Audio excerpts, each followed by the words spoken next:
5.4 ஐந்தாவது பின்வரும் நேர்கோடுகளின் சாய்வு மற்றும் y வெட்டுத்துண்டு. சாய்வுனா என்னடா என்ன இதுல குறிப்போம் நம்ம m m சாய்வுனா m y வெட்டுத்துண்டு c y வெட்டுத்துண்டு என்னது c. அப்ப இது என்ன ஃபார்ம்ல இருக்கும்னா y mx plus c. தெரியலனா கூட நல்லா ஞாபகப்படுத்திக்கலாம். புரியுதா? இது என்னது y mx plus c. ரைட்டா? இது வந்து சாய்வு, இது y வெட்டுத்துண்டு, சாய்வு வெட்டுத்துண்டு அமைப்பு. புரியுதா? என்னது சாய்வு வெட்டுத்துண்டு அமைப்பு. ரைட்டா? Slope intercept form.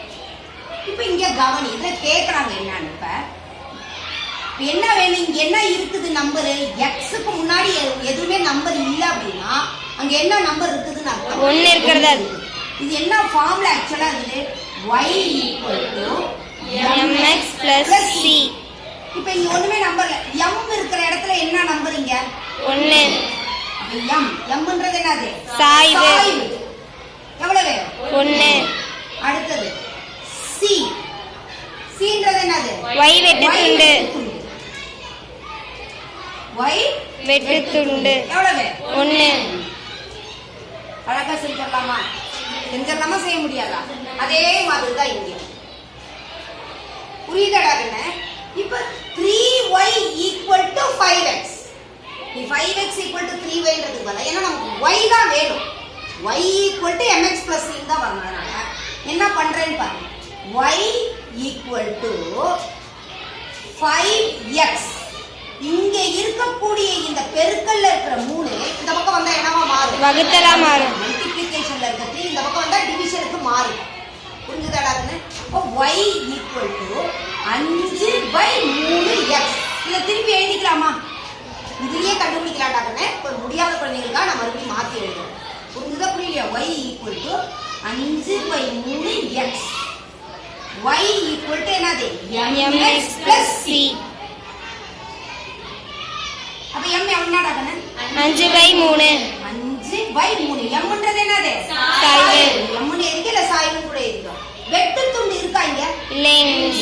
அப்ப என்னது வெட்டுத்துண்டு 0 பிளஸ் 0 இருக்குதுல. புரியுதா? அப்ப வெட்டுத்துண்டு என்னது இங்க c equal to 0. கரெக்ட்டா? கரெக்ட் இல்லையா? நீ இந்த பக்கத்திலே வச்சு செய்யலாம். இப்போ இந்த கவுன் நீங்க என்ன பண்றீங்க அப்படின்னா -2y equal to -4x. -1 ன்னு எழுதுங்க. +1 இந்த பக்கம் போனா என்ன ஆகுது -1. இந்த +4x இந்த பக்கம் போனா என்ன ஆகுது -4. ஆனா அதுக்கு பதிலா கவனி, இதுல தப்பு வராம செய்யணும். இங்க நல்லா கவனிக்கீங்க. இந்த -2y இடது கை பக்கம் இருக்காடாக்குன்னு, இந்த -2y வலது கை பக்கம் போச்சுன்னா என்ன +2y. முதல்ல அதை மாத்திக்கலாமா? Yes miss. ஈஸியா போயிடுமா?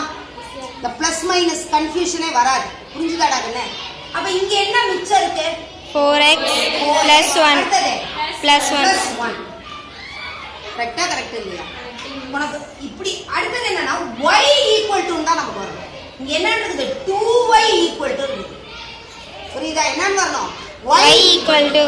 அப்ப y equal to எதால வகுக்கிறோம் நம்ம இங்க 2 ஆல வகுக்கிறோம். அப்ப இந்த 2 கேன்சல் ஆயிடும். அப்ப இதையும் எதால வகுக்கணும் 2 ஆல வகுக்கணும். 2 ஆல வகுக்கணும். இங்க 2 ஆல வகுத்தீங்கன்னா இங்க வரக்கூடிய ஒவ்வொரு உறுப்பையும் என்ன பண்ணோம் 2 ஆல வகுக்கணும்.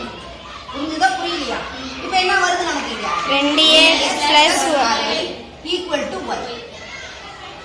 இப்போ உனக்கு இப்படி கன்ஃபியூஷன் ஆகும். y equal to mx plus c கொஞ்சம் புரியாதுன்ற குழந்தை இப்படி வருதுலடா. அப்ப நீங்க வருதா வரலையா? இப்படி வந்தோடனே மறுபடியும் இந்த டைரக்ஷன் மாத்தி எடுக்கிறதுனால எழுதிக்கலாம், தப்பு கிடையாது. புரியுதா?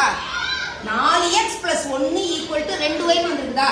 இதை எப்படி எழுதலாம் 2y equal to 4x plus 1 அப்படியே எழுதிக்கலாம். ரைட்டாடா? இது எதுக்காக இந்த -2y அப்படின்னு வச்சு செய்யும்போது நிறைய பேர் தப்பு பண்றாங்க. அதனால தான் மிஸ் இப்படி சொல்லி கொடுக்குறேன். இப்போ இது என்னது 2y/2 equal to 4x/2 plus 1/2. இது 2 கேன்சல் ஆயிடுதா? 4 2 2 2 4. அப்ப என்ன வரும் 2x plus மறுபடியும் எழுதிக்கலாமா? y equal to mx plus c. இதை எழுதி தான் செய்யணும்ன்ற அவசியம் இல்லடா கண்ணே. ஆனா எழுதி முடியாத குழந்தைங்களை எழுதி செய்யும் பொழுது தப்பு பண்ண மாட்டீங்க. இந்த குறிகள்லாம் தப்பு வராது, அதுக்காக தான். ரைட்டா? இப்போ என்னது m என்னடா கண்ணே? 2. m equal to என்னது 2. mன்றது என்னது? சாய்வு. சாய்வு. அடுத்தது c என்னது? 1/2. c equal to 1/2. என்னது? y வெட்டு 2. அதே தான் இங்கேயும் வருது பாரு. y equal to mx plus c. இது எழுத கூடாதுன்றதெல்லாம் கிடையவே கிடையாது. இப்போ mன்றது என்னது? 2. cன்றது என்னது? m equal to 2, c equal to எப்படி வேணாலும் செய்யலாம். புரிஞ்சுதா புரியலையாடா கண்ணே? m equal 2.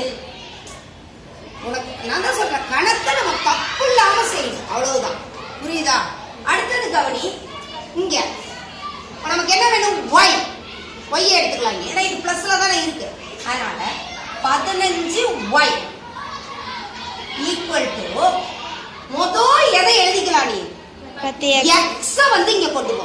இங்க பிளஸ் 10x இருக்குது. அப்ப அந்த பக்கம் போகும்போது என்ன ஆகும்? -10x. -10x. நல்லா புரிஞ்சுக்கோ, சொல்லிட்டே செய்யும். 15y ஈக்குவல் டு, சிலர் என்ன பண்ணுவீங்க, இதை கூட நீங்க எழுதிருவீங்க. ஃபர்ஸ்ட் எழுத கூடாதுன்னு கிடையாது. ஆனா நமக்கு என்ன ஃபார்முலா வரும்? y equal to mx plus c ன்னு வரும். அதனால -10x இந்த பிளஸ் ஆர் இந்த பக்கம் வந்தா என்னவா மாறும்? -6. இப்போ நமக்கு இது y ன்னு தானே மாறணும். என்னன்னு மாறணும்? y ன்னு மாறணும். அப்ப எதால வகுக்கலாம்? 15ஆல. ஒவ்வொரு உறுப்பையும் எதால வகுத்துக்கிறோம்? 15ஆல வகுக்கிறோம். இது என்னவா மாறும்?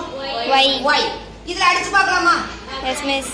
2 5 10. அப்ப என்ன 2? -2. இங்க 3 15. அப்ப -2/3 x. கொஞ்சம் பொறுமையா செஞ்சா தப்பே வராது. ரொம்ப பெரிய வாய்ப்பாடு கிடையாது இதுல. அடுத்தது இது எந்த வாய்ப்பாடுல அடிக்கலாம்? 3 வாய்ப்பாடு. 2 6 I3 15. இப்ப என்ன வருது? -2/5. இப்ப எழுதுறாமா? y equal to mx plus c. நல்லா பாருப்ப. அப்ப m equal to என்னடா கண்ணா? -2/3. இது என்னது? சாய்வு. சாய்வு. அடுத்தது நல்லா கவனி. c equal to என்னடா கண்ணா? -2/5. 2/5. என்னது? y வெட்டு துண்டு. புரியுதா புரியலையா?